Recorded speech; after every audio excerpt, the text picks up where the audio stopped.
Kung meron silang problema, ikaw ay may solusyon. Hindi dapat produkto yung binebenta mo, kundi solusyon. Una, dapat pinapakita mo sa tao yung problema. Pangalawa, ang gagawin mo is pakita mo na yung produkto bilang sagot sa problema nila.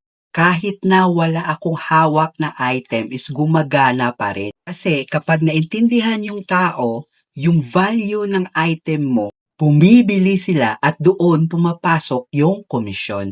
Now, gusto mo bang malaman kung paano ka maka-generate ng quality image kahit wala kang on-hand na produkto at makapag-promote kahit na mahiyain ka or wala kang on-hand na produkto? Kasi meron akong free tutorial na ibibigay sa'yo kung saan maka-generate ka ng high quality image na nanggaling lang ito actually sa screenshot, and the best part is ginawa ko siyang video katulad nito. Kung hilig mo ang simple pero astig na look, check mo tong Brooklyn, New York oversized tee. Malinis, presko at swak sa kahit anong lakad. Unisex pa, kaya kahit sino bagay, grab yours now habang may stocks pa.